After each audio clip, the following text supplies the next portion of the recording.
Okay, I would like to thank our organizers to give me the opportunity to give a talk here. So we will discuss methods. Where are the lights? Ah, okay. Yeah. So methods to determine sample homogeneity. And first of all, before we're talking about homogeneity, we need to define what is it. So this is the general definition: the quality of the state of being all the same, of all of the same kind. So it's very general definition. Now, regarding biological molecules, and mostly protein complexes, protein DNA complexes, so on, we want to look on three things, right? That all, that all the samples, all the molecules have same composition, same stoichiometry, same structure, right? It's very, very general definitions. Again, this is mostly qualitative definitions. They are not quantitative, and they are very rough. So those borders can be drawn in different way, but it's just for matter of discussion. Now, I will discuss certain methods that you can test: composition, stoichiometry, and the structure. Those methods mostly much broader than that. You can do other things with those methods, but I will focus on specific things that you get from those methods: composition, stoichiometry, and the structure. So the first one is very, very simple, is SDS page, as Arthur already mentioned, is the first test you always do. Here it's a nice expression and purification procedure of his sumo protein with a GST tagged, where you express it, purify on affinity column, and so on and so forth, and then you finish with cyclone chromatography, getting single band on a gel.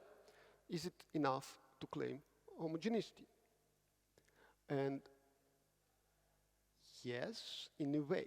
If you don't have other bands, right? If you have other bands that should not be there, you can already say your sample is not homogeneous enough, right? We're done. We need to do better purification.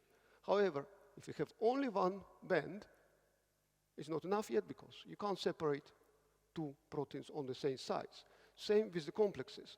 If you have the bands that are supposed to be there, it's great. You can also indicate how much of them are there and get an idea about stoichiometry. So on all my slides, that means yes, that means partially, and that means no.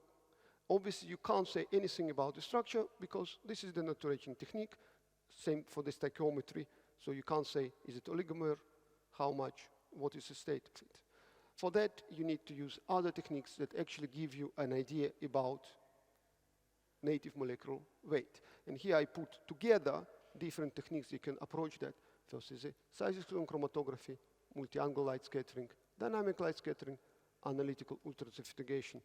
I'm talking about techniques that are mostly available in most of the labs. There are other techniques that you can use, but those you probably will find in the facilities, in different labs, in universities, so that's worth mentioning them for the public. Now we start with a size-exclusion chromatography. It's very simple. Everybody knows about that. There is a resin that small molecules can go inside of it, big molecules cannot, so the small molecules will elute later than the big molecules. The small problem is, if the shape is not globular, obviously that will not work as well. So this molecule can go earlier. That molecule with the elongated shape can go in the pores, it can go later. So we're not separating by the mass, we're separating by size and shape together, right? So, but the good thing, we can recover always our sample and go on characterizing it. And we can get quite a lot of information already from the profile itself. For example, if we actually have an extra peak, we already know it's not homogeneous. The peak should not be there, right? If the shapes of the slopes are not sharp, one of the slopes, for example, have a tail, we already can say the sample is not homogeneous. Also, if the absorption ratio to 80 to 60 or whatever absorption ratio it should be, in case of the protein, it's 1.6 to 80 to 60. In case of DNA, it's the other way around. In case of the complex, you can calculate it easily, your absorption ratio, right? If it's not what you expect to have, okay, it's not homogeneous, right? So, and then we're failing the test. However, so we can get some idea about composition, some idea about stoichiometry. We still can have no idea about the structure, right?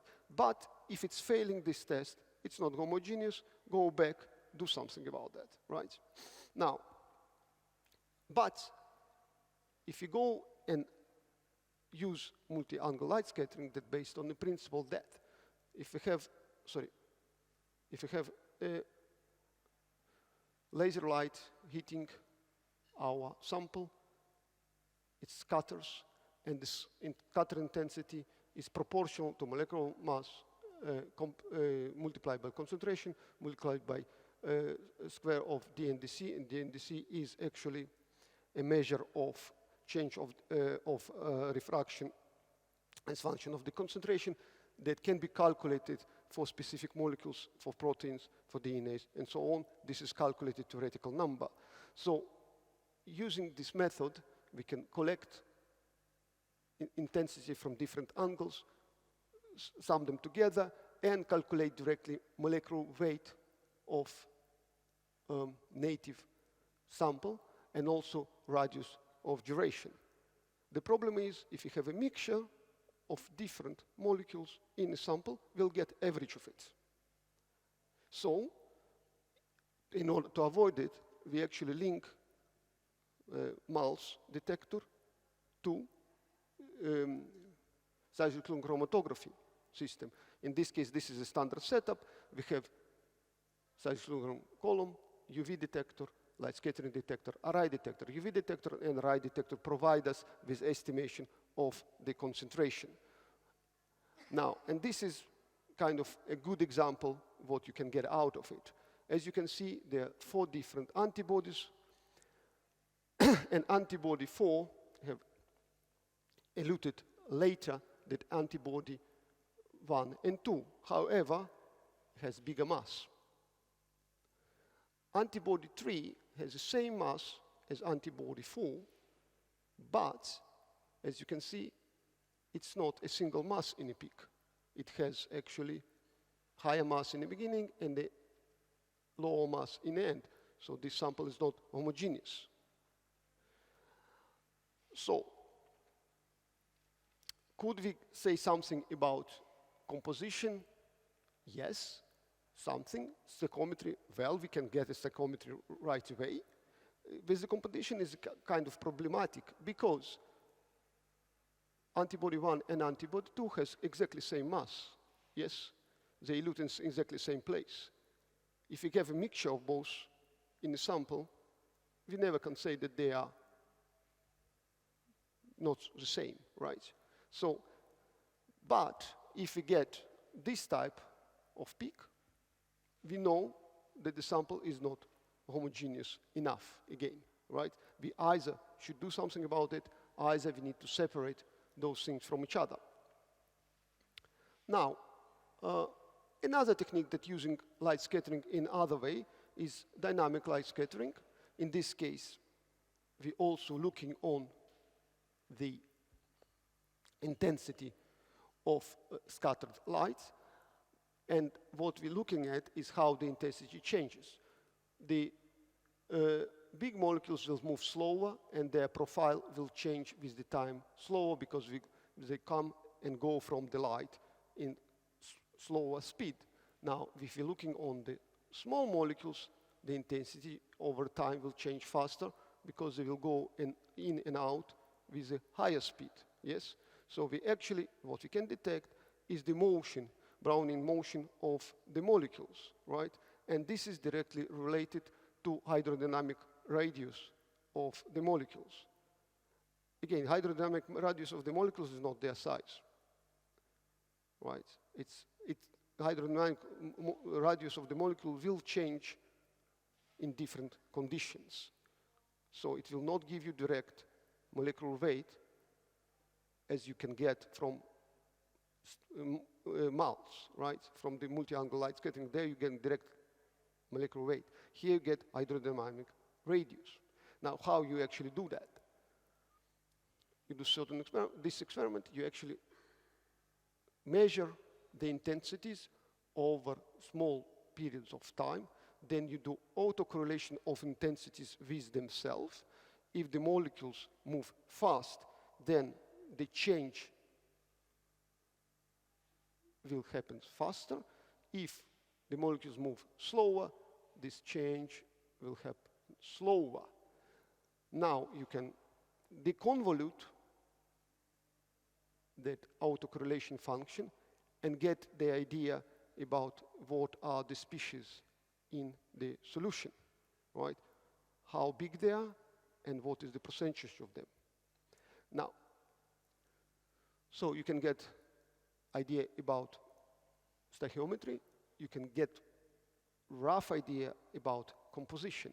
And again, if you expect one type of molecules there and you get more than one, it's not homogeneous enough, right? So you need to go back, repurify it, optimize it, and so on. If you get exactly one, you still don't know precisely if it is what you want, because it could be in different structure, different conformation, right? Still have a different composition. Now, another more precise technique even is analytical ultracentrifugation. I will not talk much about that because you will get a separate talk. However, it's very useful, very powerful technique. You can run it in two modes. One is a fast mode. In segmentation, where you do it very, very fast, you can get idea about mass and shape. And the second, much slower, where you can also get an idea about mass and stoichiometry. It's quite precise. It's much more precise than moles. It's much more precise than DLS. You can get much more information out of it. So you can get idea, very precise idea about stoichiometry, about composition. Structure, not really, because if the conformation changes are not really great and not really big, you still get same answer. However, if it fails this test, then it's not homogeneous, right? The only one problem with AUC that is not as available as other techniques. You need actually expertise to run it, and the slow run takes really long. So it's not something that you will routinely do in one day, right? So this is about idea about native mass in solution. The other approach, I've put it all together, is testing melting temperature of your sample. And this is other bunch of techniques that can do that. And first of them is thermal shift assays. You can do it either using external dye thermoflow, either intrinsic tryptophan fluorescence. The other approach will be differential scanning calorimetry, and other approach will be circular dichroism. In all of those, you can get your melting temperature. So first of all, thermoflow, very simple. There is a dye that can stick to the protein, hydrophobic patches. When you warm up your protein is unfolding. The dye start to stick in, get a fluorescence out. You can read this fluorescence out and get an idea about the TM. It's very easy to apply. You just need to RT-PCR machine at high throughput. So, you know, it's easy to find out. TM, you just get a first derivative and you get a peak where it is a halfway of the slope. Yes, so this is why it's very easy to make it. However, because you're using dye, because TM can be influenced by composition, by stoichiometry, by structure, all of that will influence TM. So again, you will not have clear answer. Only in a case you have very sharp, very nice transition, you can say, yeah, most likely it's maybe okay. However, if you get really bad transition, very bad transition, then you can say for sure, again, it's not homogeneous. So it's actually all those methods until now, and most of those methods, you can eliminate bad samples, but you can't be sure that your sample is actually good. When you get a good result, you need additional methodology. Now, the problem with this technique that you have additional dye that is hydrophobic by itself, so it can influence your sample. So if you look on the tryptophan fluorescence, and was already introduced by Arthur, it's intrinsic fluorescence, so you not add anything, you just observe from the outside. And this is the real data. Here you can have very nice transition if you look on the intensity, but you can also look on the ratio between 350 and 330. In this case, you neglect the decrease of intensity as in the temperature of the tryptophan, right? And you have much straight and clear results. Now, the problem with this technique is you first of all need tryptophans enough, and second, you have to have dedicated machine for that. However, again, as in the case of thermoflow, if you have a nice transition, sharp transition, you can't say that it's completely homogeneous. However, if transition is not nice, you definitely know it's not. And this is the good example of the wild-type protein and mutant protein. And as you can see that wild-type protein behaving nicer when actually the mutation destabilize the protein itself. So, okay, the blue one is definitely not homogeneous, right? Now, if you don't have tryptophans or you don't have a clear readout, you can go directly for very basic method, and this is differential scanning calorimetry that was around for really, really long time because it's really, really basic. Yeah, it's based on the principle that during the phase transition, thermal-induced phase transition, the temperature stays the same during the phase transition. So when you melt ice, the temperature of the water is still 0, although you put a lot of energy in it. But you can reverse the system and actually push it to change the temperature, putting more or less energy than in your control. So it's exactly what is designed here. You have a control reference cell and you have a sample cell. You heat them both in the same rate and you measure difference in the temperature. If there is a difference in the temperature, there is a Peltier element that's switching on, and you start to put more or less heat in the sample to equalize temperature with the reference. And that amount of heat that you put extra, you can read out. And that's what's happening when your protein is unfolding. And that's how it looks like. So this is the temperature, and this is the heat flow. It goes up. This is 50% of the protein, and it goes down. You can express it as a heat capacity of the sample. Also same, the dashed line is the control, and this is a sample of the protein. Now, and you can analyze it, obviously, getting quite a lot of information from there, delta H of the general transition. You can actually, if you can feed the curve, you can get also 1/2 delta H. You can get a lot of information out of it. But what we are interested in now is homogeneity.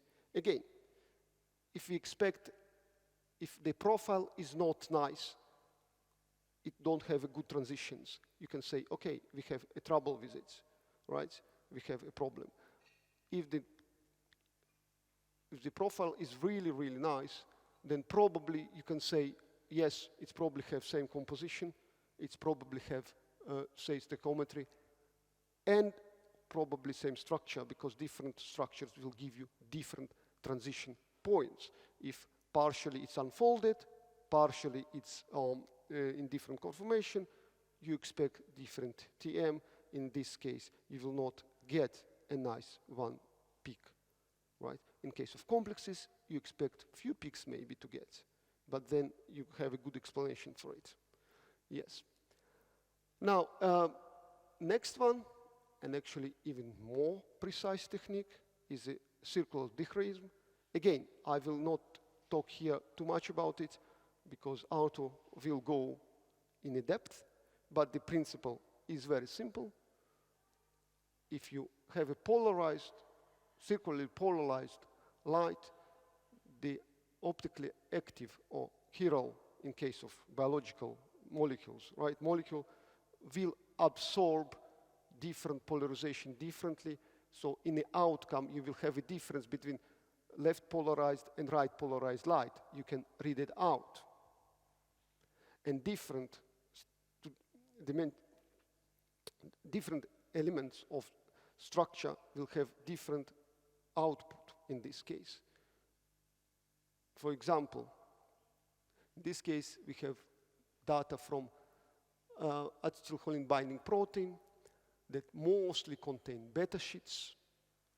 This is the profile in the region of secondary structure. This is the profile in the region of ternary structure. This is actually zoomed in that area. Yeah, there is also information there. As you can see, with the temperature, you have a change. So you can actually take one of the wavelengths and put it as a function of the temperature.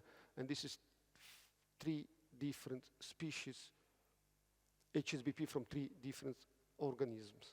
Have completely different TM. Again, here you can get a good idea about TM. Again, if the transition is not nice, not sharp, it's not homogeneous enough. If the transition is nice and sharp, probably you can get an idea about composition, stoichiometry, and the structure, right? But not quite. Now, one more technique, or actually it's a bunch of techniques approach, is mass spectrometry. Mass spectrometry is very, very broad. So you can get proteolytic analysis, you can get whole protein analysis, you can get native mass spec, you can get hydrogen deuterium exchange. All together give you really great picture of what is your sample. However, some of those methods requires quite a lot of effort and quite a lot of expertise. So normally you will not have all of that available in one go, right? You probably will have either proteolytic analysis, either whole protein analysis, maybe both of them, right? Native mass spectrometry taking much more time. And this is really special. But in general, mass spectrometry can give you a lot of answers, and we will have and talk about that, right? But again, you need the expertise, you need the accessibility of the machines for that.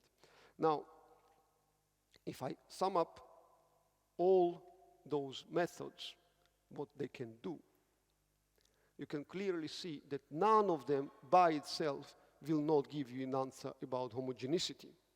However, if you combine them in certain order, you will get a good idea.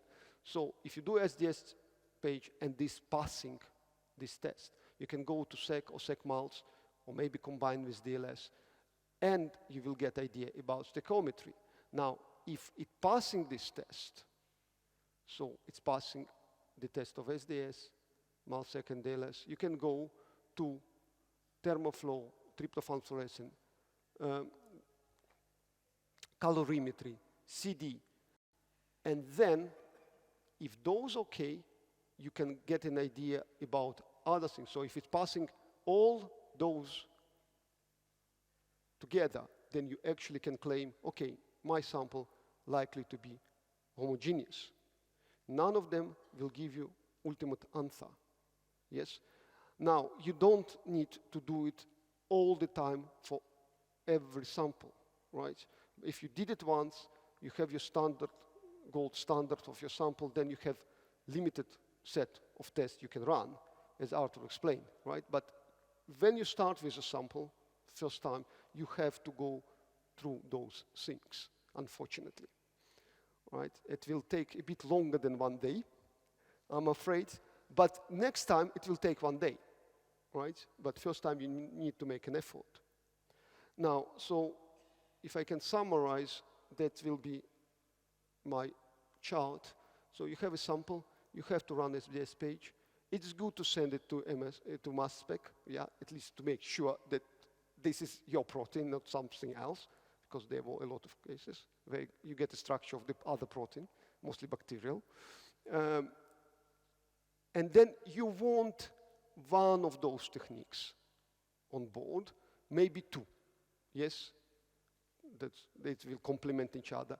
And then you want to have one of those techniques on board as well, maybe two of them, right? So, and you always can find it around in the facility near you, in a lab near you. So somebody has something. So you can actually combine this expertise.